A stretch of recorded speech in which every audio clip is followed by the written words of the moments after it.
Za 62 študentov in študentk Visoke šole za zdravstvo iz Novega mesta je bila sreda 20. junija nekaj posebnega.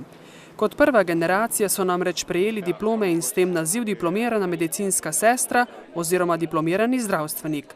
Ta pomemben dokument si je prislužilo 17 rednih in 45 izrednih študentov. To je prva generacija, ki je bila izredno motivirana za ta študij v domačem okolju, tako rekoč, in so tudi zelo veliko si prizadevali, da so tudi čim hitreje končali, ravno zaradi teh naporov, ki jih morajo vlagati, zato da so lahko pravzaprav to zaključili.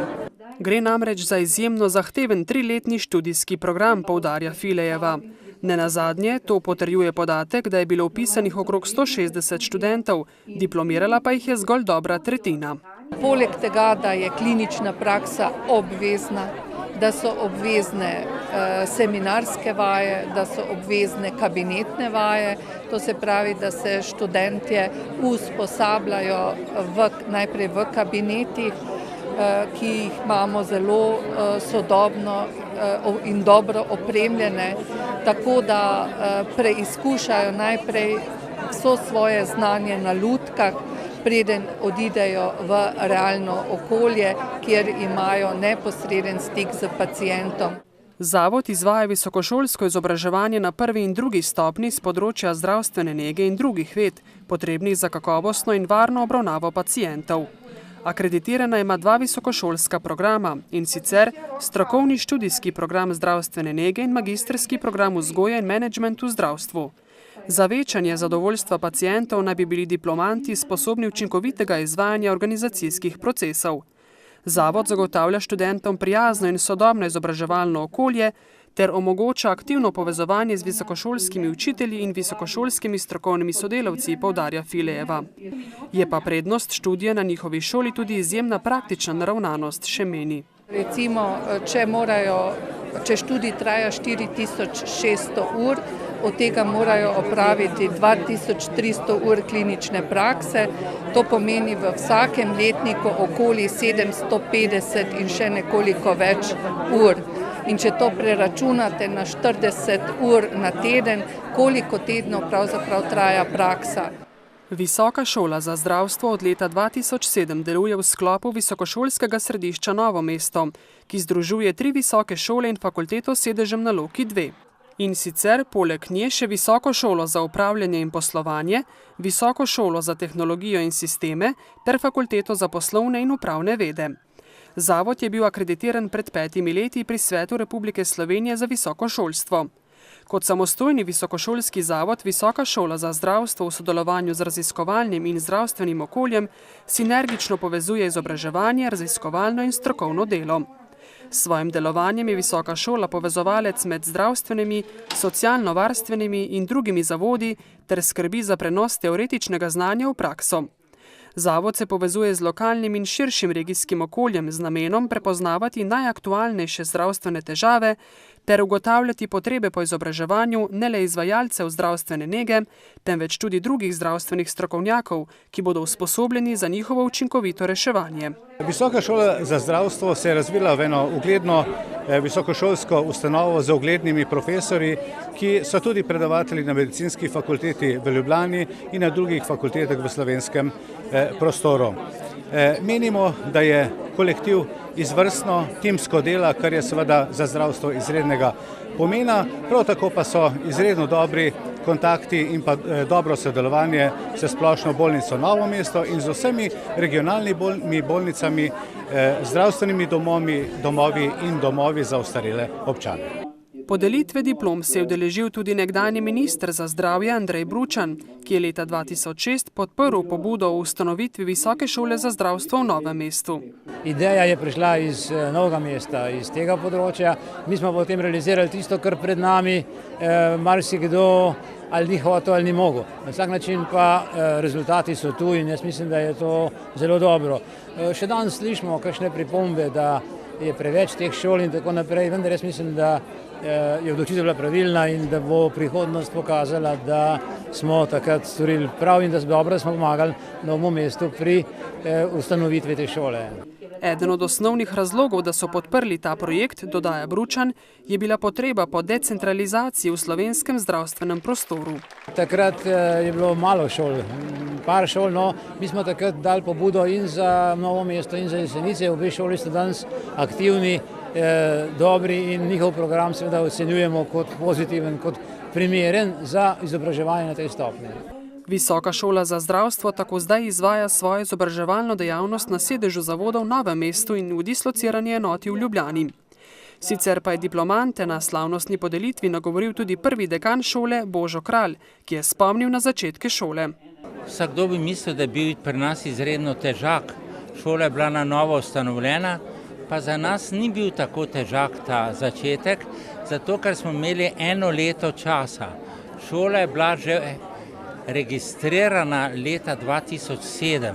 Mi smo pa prve študente sprejeli oktobra 2008. Selekcionirali smo pa in izbrali ljudi, predavatelje, bodisi iz Ljubljane, in sicer univerzitetne profesore na medicinski fakulteti in drugih fakultetah Univerze v Ljubljani, in pa habilitirali številne strokovnjake z področja Dolenjskega in Posavja. Tako da smo imeli že zbran ves pedagoški kader, ko smo začeli, in s tem so bile problemi veliko bolj olajšane.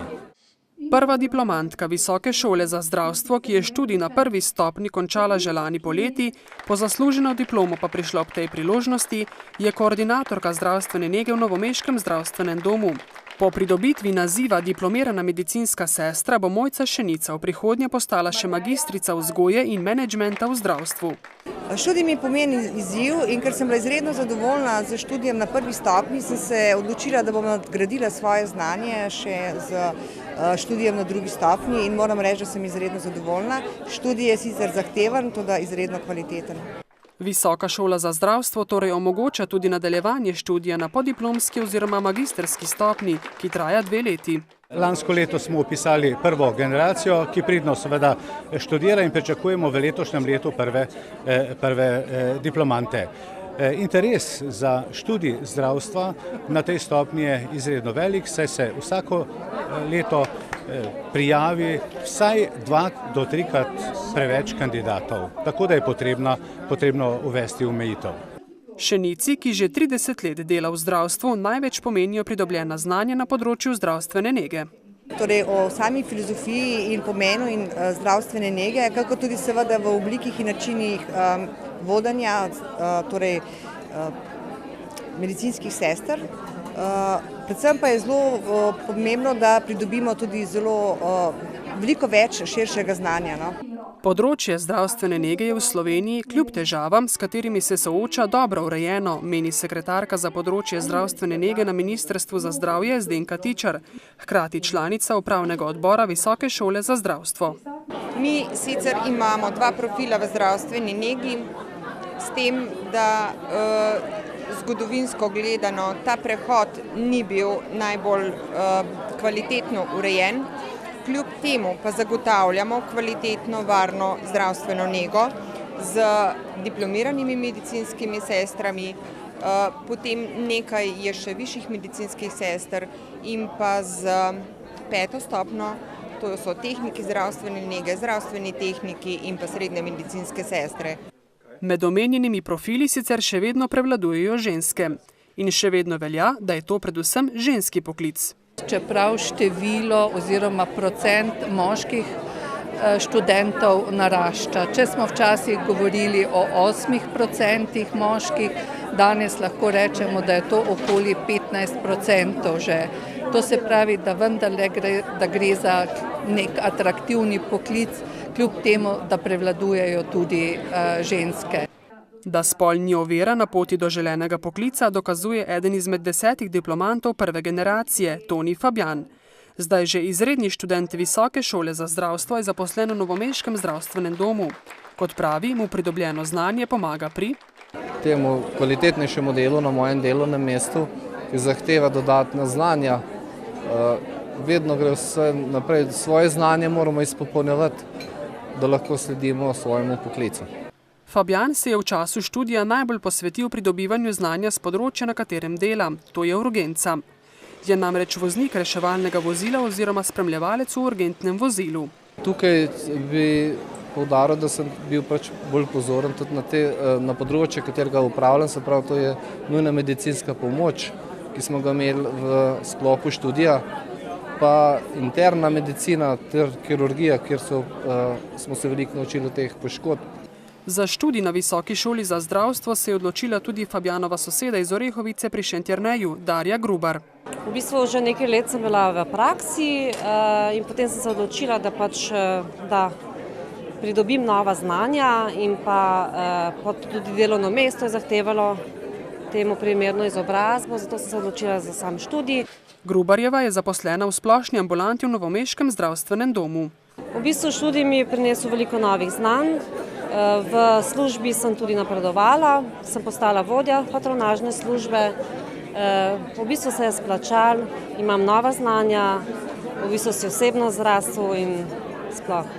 Tako Grubarjeva kot Fabijan sta med prednostmi šole izpostavila veliko praktičnega dela, ki je danes nepogrešljivo tako pri iskanju zaposlitve, kot pri nadgraditvi znanja na obstoječem delovnem mestu.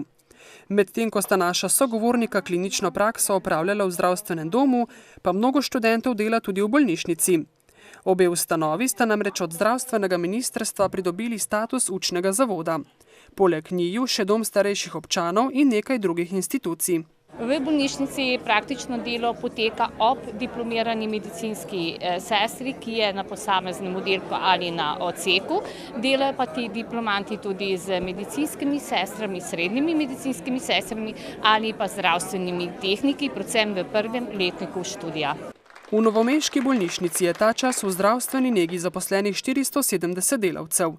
Kot pravi Rešetičeva, skušajo z vodstvom zagotoviti prakso prav vsem študentom, ki za to izrazijo željo. Tistim, ki že delajo v bolnišnici in diplomirajo, pa omogočiti redno zaposlitev in napredovanje na delovnem mestu glede na pridobljeni naziv. Predvsem pa se zavedamo, da je znanje največji kapital vsakega zavoda in zato tudi delamo na tem, da bomo prav na področju zdravstvene nege lahko zagotavljali boljšo, kakovostno in varno zdravstveno nego. Pri nas v zdravstveni negi je žal prišlo do velikega razkola med srednjimi in diplomiranimi medicinskimi sestrami, kar je izredno neopravičeno, glede na to, da imamo srednje medicinske sestre, ki so izredno usposobljene in imajo zelo veliko znanja, to da postavljene so v neki podrejeni položaj diplomiranim medicinskim sestram, kar se mi zdi zelo zgrešeno in tudi, moram reči, zelo ponižujoče do teh sester, ki imajo res veliko znanja in pogosto se dogodi, da te srednje medicinske sestre tudi uvajajo diplomirane medicinske sestre, ko pridajo na svoje prvo delo. Naši sogovorniki se strinjajo, da bi si medicinske sestre, ne glede na stopnjo izobrazbe, pa tudi njihovi moški kolegi zaslužili večjega priznanja v družbi. Glede na zadnja dogajanja bi lahko rekla, da ugled delno pada, ker vsa ta dogajanja kažejo na neka nesoglasja v stroki. Stroka mora biti enotna in menim, da se premalo izpostavlja pacienta, kajti ključni je pacient. Ključni nismo mi. Ključni to, kar mi delamo. Ključen je pacient, da dobi kakovostno, varno zdravstveno nego. Delo medicinskih sester, govorimo o vseh medicinskih sester, ne glede na izobrazbo, še vedno nima tiste veljave, katero imajo veljave naše kolegice zunaj naših meja iz Slovenije. Plače so drugačne, ker vemo, da tudi evro je drugače uveljavljen v tujini kot v Sloveniji. Tako prav, da v tem času zdaj dve naše zdravstvene tehnice, prav tam, ko jaz delam, odhajajo na delo v Avstrijo in je njihovo delo nekako enako plačano kot diplomirane medicinske sestre pri nas. Ne le ugled in položaj medicinskih sester, zdravstvenih tehnikov in zdravstvenikov, težava je tudi v njihovem zaposlovanju, ki je vsled vsesplošne krize in varčevalnih ukrepov države marsikje omejeno. Medicinskih sester primanjkuje bolj na področju zaposlovanja. ker ni mogoče zaposlovanje, drugače pa je število visokih medicinskih sester zdaj že približno doseglo nek nivo, ki smo si ga v začetku želeli. Z temi novimi šolami in diplomanti teh šol se bo pa število še bolj približano normalnemu številu, kot je drugod po svetu. Diplomiranih medicinskih sester po preračunih, ki so bili v slovenskem prostoru narejeni, primanjkuje. Ker pač je situacija taka, kakršna je seveda blokirano zaposlovanje. Ampak to ne pomeni, da nimajo možnosti. Zagotovo se bodo odprla mesta, kajti slovenska raziskava, ki je bila narejena 2004, ki je naredila projekcijo potreb po medicinskih sestrah do leta 2033, je pokazala, da v letih od 2010-2014, da prihaja do kadrovske premene. To pomeni, da se cela generacija na nek način bi morala upokojiti. In seveda se odpirajo tukaj te možnosti. S tem pa tudi priložnosti Visoke šole za zdravstvo, da pritegne v svoj program čim več študentov. Mislim, da smo si pridobili ugled, da smo stopili v bok absolutno vsem šolam, ki so na nek način imajo tradicijo, imajo zgodovino in se smatrajo kot elitne šole, vendar mislim, da lahko z zagotovostjo zatrdim, da kar se tiče kakovosti, kar se tiče pridobljenih znanj in spretnosti, da smo na enakem nivoju kot ostali. Direktor Visokošolskega središča Marjan Blažič meni, da je pred Visoko šolo za zdravstvo svetla prihodnost. Ja, posebej zato, ker je v Novem mestu tudi zelo dobra šola, srednja šola za zdravstvo, ki ima dolgoletno tradicijo in kader, ki bo končal na tej srednji šoli, bo praviloma nadaljeval študij bodisi v Novem mestu ali pa na kakšni drugi visoki šoli v slovenskem prostoru. Osnovna in prednostna naloga zavoda bo še naprej izobraziti take diplomante, ki bodo uspešno in učinkovito zadovoljevali potrebe pacientov v različnih življenjskih obdobjih in z različnimi zdravstvenimi težavami, ter jim bodo znali uspešno svetovati pri krepitvi, ohranjanju in vrnitvi zdravja. Zavod želi postati središče najnovejših spoznanj, znanja in raziskovanja s področja zdravstvenih ved. Znanje, temelječe na rezultatih raziskovanja, bo šola prenašala v klinično in družbeno okolje in se bo mednarodno povezovala s podobnimi ustanovami ter ustvarjala pogoje za izmenjavo znanja.